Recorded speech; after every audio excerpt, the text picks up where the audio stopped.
দেখতে যদি কালো হয় তারপরে নামাজের চেহারার মধ্যে কিন্তু আলাদা একটা ভালোবাসা, আলাদা একটা সৌন্দর্য থাকে। থাকে কি থাকে না? কথা বলেন ভাইজান। আর বেনামাজি যতই সুন্দর হোক দেখবেন বিলাতি কুত্তার লাগাল দেখা যায়। তোর এখন কথা ঠিক, যত সুন্দরী হোক তারপরে দেখবেন শালা বিলাতি কুত্তা নাকি রে, মানে চেহারার মধ্যে কোনো মধু নেই, মহব্বত নেই। নামাজ শুধু নামাজ না, নামাজ হচ্ছে একটা আলো, নামাজ হচ্ছে একটা নূর। এই কপাল যখন আল্লাহর সেজদা দেয়, শুধু আল্লাহর সেজদা দেয় না, এই কপালের মাধ্যমে আল্লাহর মহব্বতে নিজের অস্তিত্বকে বিলীন করে দেয়। জোরে কোন কথা ঠিক কিনা? ছোট ছোট বাচ্চারা কোন পারে কথা কয়? এই পার না ওই পার? আচ্ছা, এই মাহফিল কি এই আব্দুল করিম একলাই করতে চায়? আচ্ছা, আর কি ভলেন্টিয়ার নাই? ই তো এসে একটা ডাঁটে বসে গেছে সামনে। এই বাচ্চাগুলা কোন থেকে জন্ম হলো রে? সন্ধ্যার সময় মুরগি খোঁজে মেয়ে মানুষ, দেখবেন সন্ধ্যার সময় ঘরের মধ্যে মুরগি টুরগি ঠিক মতো উঠলো কিনা, দেখে তো সব মুরগি উঠছে, একটা মোরগ ওঠেনি। মেয়ে মানুষ কয় আলহামদুলিল্লাহ, কয় না এই মোরগ কুটে গেল, কোন মুরগির পিমত পড়লো এক খুঁজাই বার করা লাগবে। 3-4 বাড়ি খুঁজে দেখে যে এক ঘরা দুটাই মোরগ আর একটা মুরগির সাথে কটকট কটকট করতেছে। খপ করে ধরা কাকে, আমার ঘরাত মুরগি নাই। এই আমার ঘরের মুরগি বাদ দেয় তুই অন্য ঘর ঢুকলি কেন? কি বুঝতেছেন? মুরগি সন্ধ্যার সময় খোঁজে, গরু ছাগল সন্ধ্যার সময় গোয়াল ঘরে উঠলো কিনা প্রত্যেকটা মরদ মানুষ কিন্তু দেখে। দেখে কি দেখে না ভাইজান? তাহলে মুরগি দেখেন সন্ধ্যার সময়, গরু ছাগল দেখেন সন্ধ্যার সময়। এখন সন্ধ্যা পার হয়ে এশার নামাজ হয়ে আসতেছে, তো এই বাচ্চাগুলো কোন জায়গাতে আছে? আর বাপ মাকে খোঁজার দরকার নাই। এরা কি গরু মুরগির চাইতেও দাম কম হলো নাকি? এর খোঁজে না কেন? এই জন্য রাসূল বলেছেন 7 বছর বয়স থেকে তালিম দাও, 10 বছর বয়স থেকে জোর করে মসজিদে নিয়ে যাও। তাহলে 7 বছর থেকে যদি আপনার বাচ্চাদের তালিম দিবার পারতেন, ওরা বাহিরে চিল্লাচিল্লি করতো না। দিচ্ছেন না, মনে করতেছেন আল্লাহ ভালো করে দিবি, তাই না? আল্লাহ ভালো করবি। বিয়ে করে যখন বউ পাবি তখন আপনি লাত্তি দিয়ে থুইয়া শহর চলে যাবি। জোরে কোন কথা ঠিক কিনা? ছোট ছোট বাচ্চাদেরকে আদর করে সামাল দিবেন। আদর করে যখন না হবে তখন নিজ শাসন করার কথা ইসলামে আছে। আল্লাহর বান্দারা একটু মনোযোগ দিয়ে শুনবেন। এই কথা যেই মাত্র আল্লাহ নবী আবু জেহেলের কাছে কইছে, সঙ্গে সঙ্গে আবু জেহেল বলতেছেন নাউজুবিল্লাহ, পাগল তুমি পাগল। এতদিন জানতাম তুমি আধা পাগল, কিন্তু আজকে বুঝলাম তুমি পুরা পাগল। রাসূল বলে চাচা আমার মধ্যে পাগলামির কি দেখলেন? আবু জেহেল বলতেছে আমি জীবনে 2 বার বাইতুল মুকাদ্দাসে গেছি, যেখানে যাইতে লাগে 30 দিন, আসতে লাগে 30 দিন। যাইতে কয়দিন আর আসতে? আর তুমি কই আজকে রাত্রেবেলায় বাইতুল মুকাদ্দাসে নামাজ পড়াছা? সেখান থেকে 7 আসমান পাড়ি দিয়ে আল্লাহর কাছে গেলে আল্লাহ তোমাকে 5 ওয়াক্ত নামাজ দিল। সেই নামাজ রাতারাতি ফেরত এসে সকালবেলায় গাঁজা ঘুরি গল্প তুমি হক শুনেলে। আসলেই তুমি একটা পাগল। এই কথা বলে আবু জেহেল যখন দৌড় মারতেছে, রাসূল চিল্লায় বলে চাচা 1000 বার আমাকে পাগল বলেন, কিন্তু আপনি দৌড়ান কেন? আবু জেহেল বলতেছে অনেক চেষ্টা করলাম, আমার এলাকা থেকে তোকে বের করার ইস্যু পাচ্ছিলাম না। কারণ কিছুদিন হলো আমি খেয়াল করে দেখতেছি আমার বাড়ির দিকে সবাই থুতু দেয় আর তোর বাড়ির দিকে সবাই সালাম দেয়। আমি কিছুদিন হলো মানুষজনকে দেখতেছি এই রাস্তাতে যাওয়ার সময় আমার বাড়ির থুতু দেয় আর তোর বাড়ির সালাম দেয়। কি মনে করতেছেন? আমার কাছে তোর বাড়ি, আপনার যারা হজ করছেন তারা দেখেননি আবু জেহেলের বাড়ি আর নবীর বাড়ি কিন্তু একসাথে লাগানো। বর্তমানে আবু জেহেলের বাড়ি হচ্ছে বিশাল পায়খানা, আর আল্লাহ নবীর বাড়ি হচ্ছে কি লাইব্রেরি। কিছুদিন আগে সাবেক প্রধানমন্ত্রী হাসিনার একটা কল রেকর্ড ফাঁস হয়েছিল, আপনারা শুনছেন? বলতেছে আমাকে কেন্দ্র অফিসের খবর কি, তখন বলতেছে পেশাব পায়খানা। মানুষজন তো কেউ যায় না, কেউ যদি যায় পেশাব করবার যায়, পায়খানা করবার যায়। কি বুঝতেছেন? নমুনা কিছুটা বোঝা যাচ্ছে না? বুঝতে পারতেছেন না আপনারা? হ্যাঁ, আবু জেহেল ইস্যু খুঁজতেছিল, আমার বাড়ির দিকে থুতু দেয়, তোমার বাড়ির দিকে সালাম দেয়। এত ভালো মানুষ আমার বাড়ির কাছে আমি থাকতে দিব না, তাড়ায় দিব, কিন্তু ইস্যু পাচ্ছিলাম না। আজকে যখন পাইছি এক দৌড়ে হযরত আবু বকরের বাড়ির দরজায়, সকালবেলা আবু বকরের দরজায় গিয়ে ডাক দিয়েছে, আবু বকর, আবু বকর, তুমি বাড়িতে আছো কিনা? হযরত আবু বকর চমকে গেছে। এত বড় নেতা এই সকালবেলায় আমার বাড়ির দরজায়, মনে হয় নেতা ভোটর দাঁড়াচ্ছে। দেখবেন বড় বড় নেতারা সাধারণ মানুষের দরজার যখন আসবে তখন বুঝবেন কে রে 5 বছর শেষ হয়ে গেছে। এরা কিন্তু সহজে আসে না, এরা আসে 5 বছর পর পরে। জোরে কোন কথা, ঠিক কথা কন না কেন? আর আল্লাহর কোরআনের নেতা যারা হবে এরা কোনো সময় সংসদে বসার চান্স পাবে না। দিনের বেলা রাতের বেলা ঘুরে ঘুরে মানুষের দুঃখ কষ্ট তারা দেখবে। তাদের সামনে আল্লাহর কোরআন এসে বলবে, ইয়া আইয়ুহাল্লাযীনা আমানুত্তাকুল্লাহা হাক্কা তুকাতিহি ওয়া লা তামুতুন্না ইল্লা ওয়া আনতুম মুসলিমুন। কি বড় নেতা হইছো? বাংলাদেশের মতন 96টা দেশের খলিফা হযরত ওমর মেম্বরে বসে নিজের গালে নিজে চড়ায়। ওসমান গনি বলে, আমিরুল মুমিনিন, আপনি কি পাগল হয়ে গেলেন? নিজের গালে নিজে চড়াচ্ছেন কেন? ওমর ফারুক বলে, ওসমান, কিছুক্ষণ আগে আমার নফস আমাকে ধোঁকা দিয়েছে, মিন শাররিল ওয়াসওয়াসিল খান্নাস। আমাদের সকলের ভিতরে খান্নাস আছে না নাই? জোরে কান আছে না নাই? এই খান্নাস আমারে কইছে আমি নাকি অর্ধ পৃথিবীর খলিফা। ওসমান গনি বলতেছে, ঠিকই তো কইছে, আপনি তো অর্ধ পৃথিবীর খলিফা। ওমর ফারুক, ওসমান, বর্তমানকে নিয়ে যারা শুধু চিন্তা করে এরা মানুষ না। যারা প্রকৃত মানুষ তাদের চিন্তা করতে হবে অতীতকে নিয়ে, ভবিষ্যৎকে নিয়ে। ধরে কোন কথা ঠিক কিনা? সাবেক সরকার খালি বর্তমান নিয়ে চিন্তা করছে। কি হনুরে, ভবিষ্যতের খবর যদি একটাবার চিন্তা করত তাহলে বাংলাদেশ ছেড়ে পলান লাগতো না। জোরে কথা কন না কেন? পলান লাগতো না। আপনাকে রে এই আদমদিগির নেতারাও যদি ভবিষ্যতের চিন্তা করত তাহলে আজকে বাড়ি ঘর ছেড়ে পলান লাগতো না। জোরে কোন কথা ঠিক কি না? আপনার আমার ভবিষ্যৎ কি? মশান তো ভালোই মারতেছেন। একজন কয়, ভাই মসজিদে ভয়ে ঢুকি না কেন? কয় মসজিদের বারান্দাত খাটনি তো, তো খাটনি দেখলে আমার খালি মরার কথা খেয়াল হয়, এই জন্য মসজিদে যাই না ভাই। হ্যাঁ, কত বড় শয়তান রে! মসজিদের খাটনি দেখলে ওর মরার কথা খেয়াল হয়, এই জন্যই মসজিদে যায় না। আমাকে ভবিষ্যৎ কি? ওই খাটনি ওটা কি জন্য বানাতে হতো? এমনি এমনি মশান মারতেছেন 4 তলা 5 তলা বাড়ি করে। কি হনুরে, হামাক নামাইকে একটা ভূমিকম্প দিলে তুই নামবো না, তোর বাপ নামবি। জোরে কোন কথা ঠিক কি না? একটু মনোযোগ দিয়ে শুনবেন। আবু বকর চমকে উঠছে, এত বড় নেতা সকালবেলায় আমারে ডাকতেছে। দরজা খোলে, বলে, নেতা খবর কি? আবু জেহেল বলতেছে, তোমার নবী যে পাগল হয়েছে তুমি জানো? আবু জেহেল বলে, আচ্ছা তো নবীর কাছে। নবী কিছুই কয়নি, মনে করছে নেতা কিছু না করলে কর্মী মনে হয় একই। সঙ্গে সঙ্গে আবু বকর চিৎকার করে বলে, আবু জেহেল, যেই কথা একবার বলেছ এ কথা যদি দ্বিতীয়বার, হাতের দিকে তাকান, যে কথা একবার বলেছ এ কথা যদি আর একবার, যে মুখ দিয়ে কইছ ওই টুটি আর থাকবি না। আবু জেহেল কয়, এত নরম কর্মী, মানে নবীর যত কর্মী আছে সাহাবী আছে সবচাইতে নরম হলেন আবু বকর। সবচাইতে নরম কি? কথা কয় না। সবচাইতে গরম হলো হযরত ওমর, সবচাইতে ধনী হলো ওসমান গনি, আর সবচাইতে জ্ঞানী হলেন হযরত আলী। আবু জেহেল বলতেছে, আবু বকর, তুমি নরম মানুষ, এত গরম হয়ে আমার গলা চাইপা ধরার কারণ কি?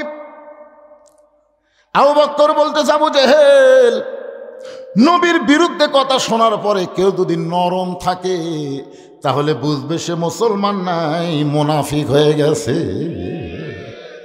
আল্লাহ নবীর বিরুদ্ধে কথা শুনলে আপনারা নরম থাকবেন, তাই না?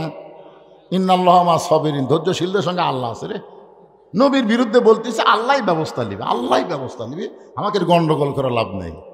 নবীর বিরুদ্ধে কথা বলে এইটাকে যদি কেউ যদি মনে করেন যে আল্লাহ সব কিছু করবে, আল্লাহ যেরকম ফিলিস্তিনের মুসলমানকে আল্লাহ রক্ষা করবে, ভাই আমাকে করার কি দরকার? আমাদের বাংলাদেশে দরকার নাই, কোরআন নিয়ে কিসের আন্দোলন করা লাগবে, দরকার নাই, সব কিছু আল্লাহ করে, সব আল্লাহ করবে। তাহলে মক্কা বিজয়ের দিনে আল্লাহ নবী কাবা ঘর ঢুকে দেখে 360টা মূর্তি।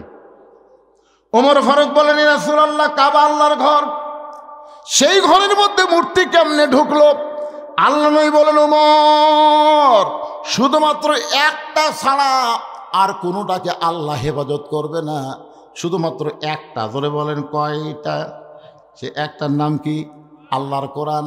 আল্লাহ বলেছেন, ইন্না নাহনু নাযালনা যিকরা ওয়া ইন্না লাহু লাহাফিজুন। কোরআন হেফাজতের দায়িত্ব কার হাতে? এইটারে কেউ কিছু কম বেশি করতে পারবে না। এই কোরআন অনুযায়ী আমাদের চলতে হবে। এই জন্য আল্লাহ কোরআনে হেফাজতের দায়িত্ব নিয়েছে, আর আমরা কোরআন অনুযায়ী গোটা পৃথিবীকে চালাবো। জোরে কর কথা, ঠিক কিনা? জোরে কর। রাসূল বলে, ওমর, আমরা সব হিজরত করে মদিনাত গেছি, আর এই ফাঁকে এরা দেখছে কাবার আশেপাশে কোনো আল্লাহওয়ালা নাই, মূর্তি ঢুকেই। আমাদের বাংলাদেশে মূর্তি ঢুকছিল না, কথাখান ঢুকছিল না। 6 আগস্টের খবর কি? 12,000 টাকার জন্যে একটা মা তার এতিম বাচ্চাকে বিক্রি করে দেয়। সেটা একটা 12,000 টাকার জন্য অভাবে একটা মা তার সন্তানকে বেচে, আর সেই দেশের টাকার 400 কোটি টাকা দিয়ে মূর্তি বানায়। বাংলার মানুষ কিছুই কয় না, মনে করছিল ওরা মূর্তিকেও মানে নিছে। কিন্তু 6 আগস্ট একটা মূর্তিও নাই, যেটা ভাঙ্গে না গলার দড়ি লাগে ভাঙ্গিছে। ধরে কথা কর না কেন ভাই? বুলডেজার দিয়ে ভাঙ্গিছে। ভাঙবুরা কে রে পাগলা, তা জানিস না? বাংলাদেশের মুসলমান তুই না, সুযোগ পাইলে এরা যে ইব্রাহিমের যোগ্য সন্তান, এটা মাঠে ময়দানে দেখায় দিবে। জোরে কোন কথা, ঠিক কে না? মিল্লাতাম আবিকুম ইব্রাহিম হুয়া সাম্মাকুমুল মুসলিমিন। এখন বলেন, ঘর কার? কাবা ঘর কার? মূর্তি ঢুকালো কে? আল্লাহ তখন কি করলো? অনেকে বলে, হুজুর মসজিদ আল্লাহ, আল্লাহ হেফাজত করবে। মুয়াজ্জিন এশার নামাজ পড়ে গেছে, তালা দেয়নি, সকালে এসে থেকে মাইক নেই। আপনারা বলেন তো, সমস্ত মুসল্লি আল্লাহ ধরবি না মুয়াজ্জিন ধরবি? কথা কর না কেন? ঘর কার? তো মুয়াজ্জিন ধরবেন কেন? হ্যাঁ, মুয়াজ্জিন কি দেয়নি? ও চাবি দেয়নি, তাহলে মুয়াজ্জিনের দোষ। এই বাংলাদেশও আল্লাহর ভাই, আমাদের হাতে আল্লাহ এরকম একটা চাবি দিয়ে গেছে, নাম হলো কোরআন। জোরেকার কথা, ঠিক কিনা? সেই কোরআন শরীফ কাফনের মধ্যে বান্ধা থুয়ে মানুষের আইনটা বাংলাদেশ চলাবেন, আর বলবেন এই মুসলমান হয়ে মর্ম কি? এটা মামা বাড়ি মনে করছে? একটু মনোযোগ দিয়ে শুনবেন।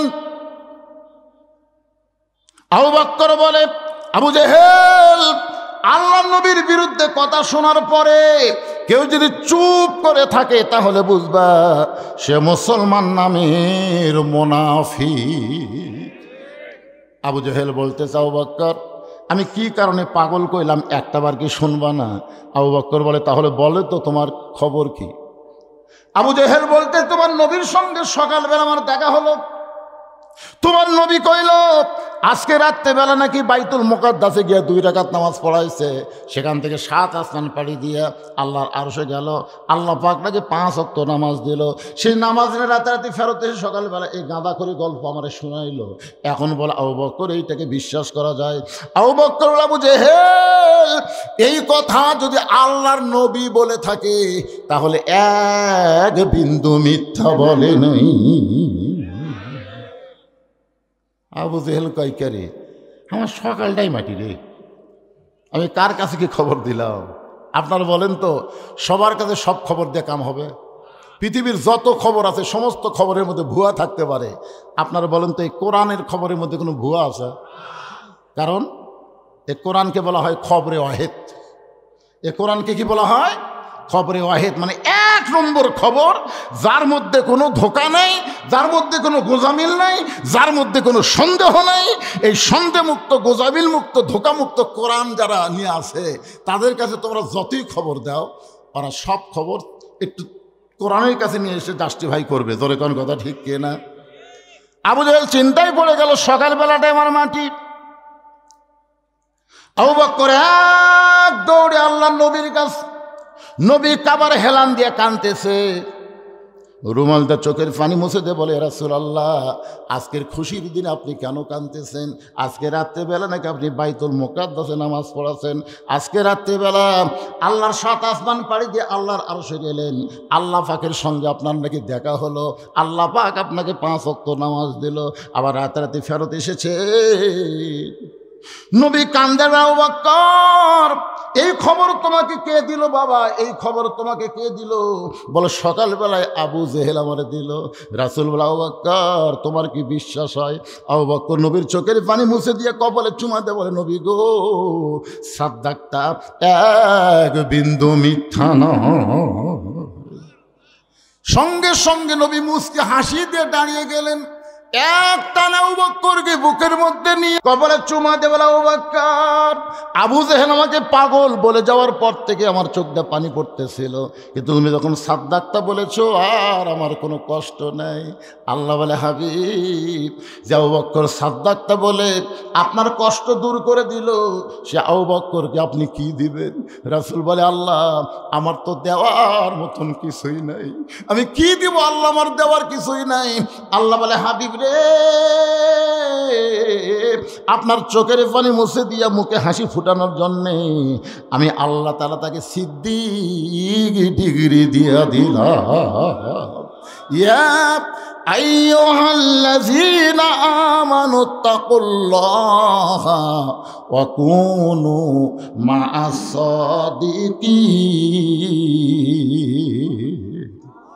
কি বুঝলেন মুমিনেরা, ইমানদাররা, শোনো, আল্লাহর ভয় যদি তোমাদের কলিজার মধ্যে রাখতে চাও, ওয়াকুনু মা'আস সাদিকিন, তাহলে সত্যবাদী সিদ্দিকের সাথে হও।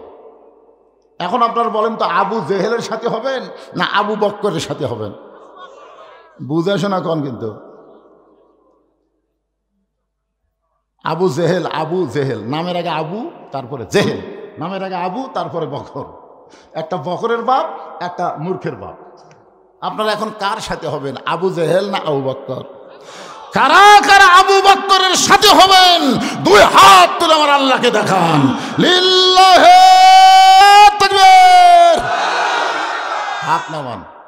আর কারা কারা আবু জেহেলের সাথে হবেন? আবু জেহেলের এক একটা হাত ওঠেনি। মাশাআল্লাহ, আবু জেহেলের বাড়ির কাছে কিন্তু কাবা, এক ওয়াক্ত নামাজ পড়েনি। আপনাদের মসজিদের পাশেও কিন্তু বাড়ি আছে, আছে না নাই? এদের কেন আছে না নাই? মসজিদ থেকে আকামত শোনা যায়, তাও আসে না। আপনার বলেন তো, মসজিদের কাছে বাড়ি, নামাজ পড়ে না, ওই কার দল? আর আবু বকরের দল হলে সে তো বাড়িতে থাকতে পারবে না। আজকে ওয়াজের পরে দেখা যাবে যে আপনাদের মসজিদে মুসল্লি বাড়লো না আবু জেহেলের দল বাড়লো। একটু মনোযোগ দিয়ে শুনবেন। চারিদিক থেকে সাহাবীরা আসা শুরু করলেন, সবাই সে নবীকে বললেন, ইয়া রাসূলুল্লাহ, আজকে রাত্রিবেলায় নাকি আল্লাহর কাছে গেছিলেন। সুবহানাল্লাহ বলেন।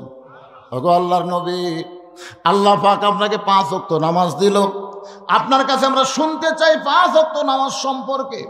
রাসূল বলেন, সাহাবীরা তোমরা বসো।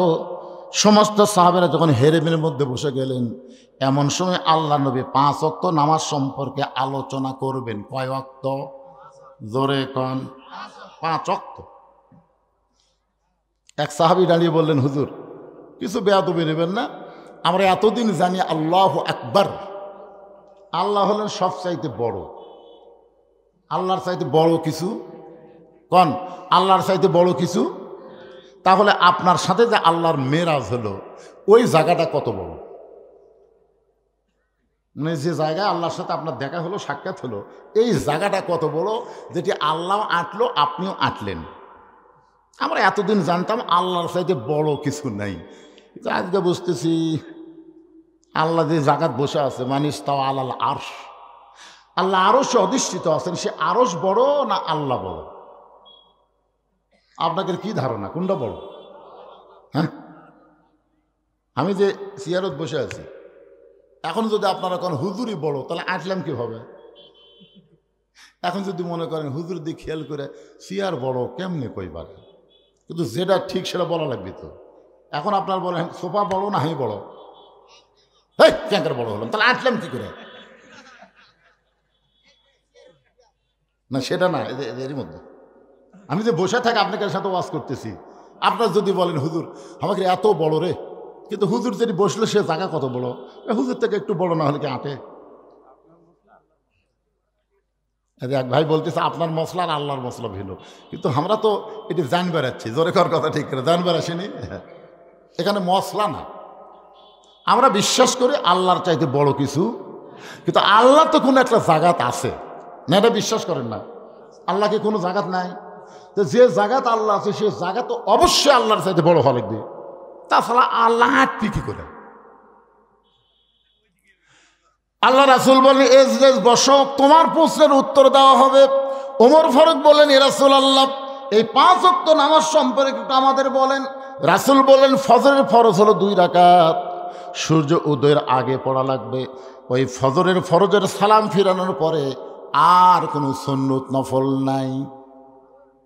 ফজর নামাজের সালাম ফেরানোর পরে সূর্য উদয় হওয়ার আগে আর কোনো সুন্নত নফল। সূর্য যখন পশ্চিম দিকে হেলে যাবে এমন সময় 4 রাকাত নামাজ জামাতের সঙ্গে আদায় করা লাগবে। ওই নামাজটা হলো জোহরের নামাজ। সূর্যের পাওয়ার যখন কমে যাবে এমন সময় 4 রাকাত নামাজ জামাতে আদায় করা লাগবে। ওই নামাজটা হলো আসরের নামাজ। সূর্য অস্ত যাবে, অল্প সময়ের মধ্যে গল্প শেষ করা লাগবে। 3 রাকাত নামাজ, ওই নামাজটা হলো মাগরিবের নামাজ। রাতটা যখন গাঢ় হবে অন্তত অন্ধকারের মধ্যে নিজের অঙ্গ প্রত্যঙ্গ নিজেও ঠিক মতো দেখতে পাবেন না, এমন সময় যে নামাজটা হবে 4 রাকাত ফরজ জামাতের সঙ্গে, ওই নামাজটাই হলো এশার নামাজ। তাহলে সর্বসাকল্যে কয় ওয়াক্ত? এক বক্তা ওয়াজ করতে বলতেছে আল্লাহর সাথে মোবাইলে যদি যোগাযোগ করবার চান তাহলে আমার কাছে নম্বর আছে। প্রত্যেকটা শ্রোতা কয় কে রে, আল্লাহর সাথে মোবাইলে যোগাযোগ করলে বক্তার কাছে নম্বর আছে? বক্তা অন্য লাইনে ওয়াজ করে আর নম্বর কয় না। শেষে হুজুর কি ফাজলাম ওয়াজ করছেন, আল্লাহর সাথে যোগাযোগ করে নম্বর আছে? কয় আছে তো, 24434। হুজুর 24434 মানে ফজরের 2 রাকাত, জোহরের 4, আসরের 4, মাগরিবের 3, এশার 4। এই 5 ওয়াক্ত নামাজ পড়ো। আসসালাতু মিরাজুল মুমিনিন, মুমিনদের জন্য নামাজ হচ্ছে মেরাজ। নামাজের মাধ্যমেই মুমিনরা আল্লাহর সঙ্গে যোগাযোগ রাখতে পারবে। জোরে কারণ সুবহানাল্লাহ। খুব খেয়াল করবেন, ওমর ফারুক বলতেছে রাসূলুল্লাহ হুজুর আপনি যদি বলেন তাহলে আমি প্রশ্ন করতে পারি, যদি আপনি বলার সুযোগ দেন তৌফিক দেন। রাসূল বলে ওমর কি প্রশ্ন করবা? বলে ফজরের ফরজ 2 রাকাত জোর, জোহরের ফরজ 4 রাকাত জোর, আসরের ফরজ 4 রাকাত জোর, এশার ফরজ 4 রাকাত জোর, কিন্তু মাগরিবের ফরজ 3 রাকাত বেজোর হওয়ার পিছনে কারণ কি? কারণ 5 ওয়াক্ত নামাজে সবই জোর হলে ভালো হয়, সবই জোর, কিন্তু এই মাগরিব 3 রাকাত হলো কেন? প্রশ্ন। এখনো তো নামাজ শুরু হয়নি, বুঝলেন? কেবল প্রশ্ন হচ্ছে। নামাজ সম্পর্কে ওয়াজ করবে রাসূল, আর সাহাবীদের মধ্যে এরকম একটু কথা হচ্ছে আর কি।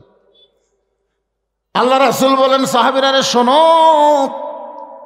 এই মাগরিবের 3 রাকাত নামাজ যখন আল্লাহ আমাকে লাইলাতুল মেরাজে দিচ্ছেন, তখন আমি আল্লাহকে প্রশ্ন করেছিলাম, আল্লাহ কোনো সাহাবী কেউ যদি আমাকে প্রশ্ন করে যে ফজর 2 রাকাত হলেও জোর, জোহর 4 রাকাত জোর, আসর 4 রাকাত জোর, এশা 4 রাকাত জোর, কিন্তু মাগরিব কেন বেজোর, তাহলে আমি কি উত্তর দিব?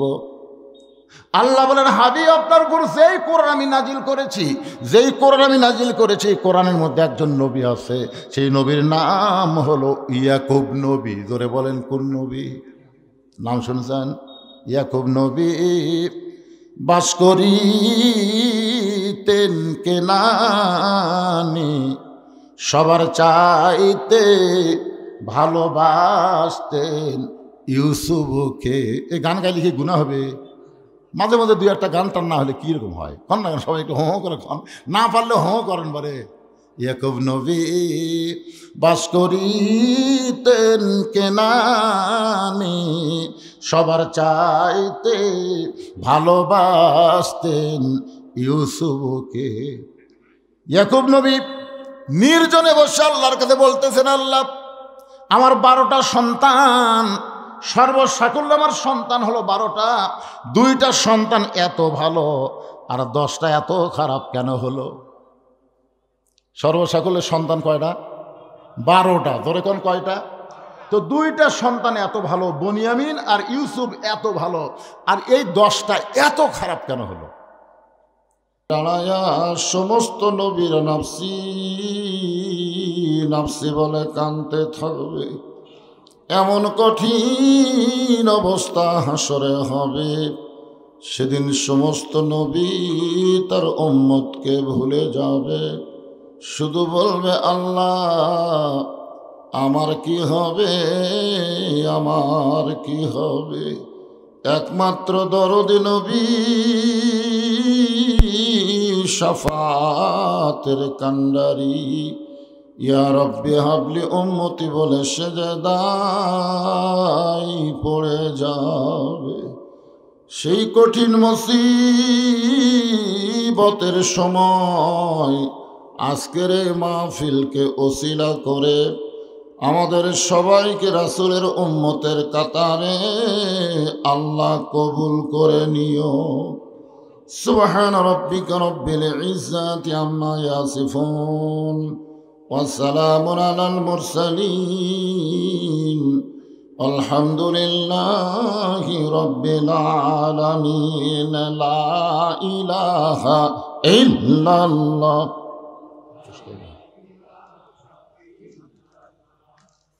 সকলে জবান খুলে মহব্বতে লা ইলাহা ইল্লাল্লাহ, লা ইলাহা ইল্লাল্লাহ, লা ইলাহা ইল্লাল্লাহ, লা ইলাহা ইল্লাল্লাহ, লা ইলাহা ইল্লাল্লাহ,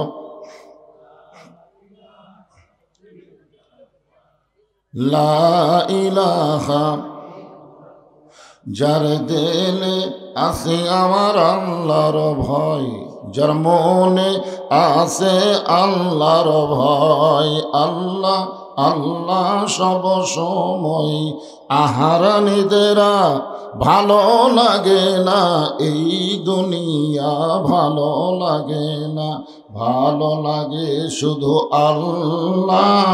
লা ইলাহা ইল্লাল্লাহ, লা ইলাহা ইল্লাল্লাহ, লা ইলাহা ইল্লাল্লাহ, লা ইলাহা ইল্লাল্লাহ, লা ইলাহা ইল্লাল্লাহ। মরণের কালে বুঝিতে পারিবা, কবরে গেলে বুঝিতে পারিবা, এই কলেমার কত গুণ। লা ইলাহা ইল্লাল্লাহ বলরে মুমিনগণ, লা ইলাহা ইল্লাল্লাহ, লা ইলাহা, লা ইলাহা ইল্লাল্লাহ মুহাম্মাদুর রাসূলুল্লাহ। রাসূলের মহব্বতে জবান খুলে সকলে বলি সাল্লাল্লাহু আলাইহি ওয়াসাল্লাম। কেশরতা পশ্চিমপাড়া বাইতুত তাকওয়া জামি মসজিদ কমিটি কর্তৃক আয়োজিত আজকের এই সন্ধ্যার সময় ইসলামী জলসায় আল্লাহ তাআলা যিনাকে সম্মানিত সভাপতির আসনে কবুল করেছেন, আলহাজ মাওলানা তমিজউদ্দিন শেখ, সহসভাপতি আলহাজ মোহাম্মদ আবু তালেব শেখ,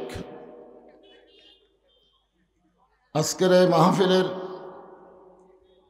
সম্মানিত অতিথির ভিতরে জনাব আলহাজ আব্দুল মহিদ তালুকদার, জনাব মোহাম্মদ আবু হাসান।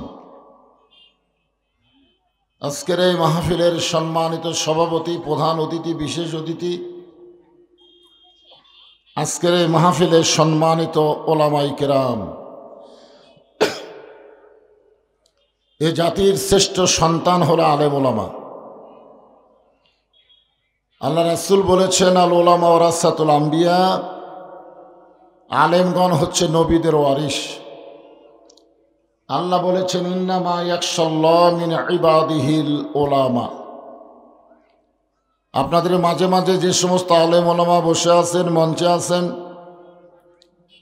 আসরের নামাজের পর থেকে মাগরিবের নামাজ পর্যন্ত যিনারা আলোচনা করে আপনাদেরকে শুনাইলেন, আলেম ওলামা সহ আজকের মাহফিলের বক্তাগণকে অন্তরের অন্তঃস্থল থেকে আমি শুভেচ্ছা জ্ঞাপন করছি। এই মুহূর্তে আমার সামনে যারা বসে আছেন, যিনাদেরকে আল্লাহ তাআলা অত্যন্ত গুরুত্বপূর্ণ সময়ে, আল্লাহর কাছে দুইটা সময় অত্যন্ত গুরুত্বপূর্ণ, একটা হলো বুকরাতাও আর একটা হলো আসিলা।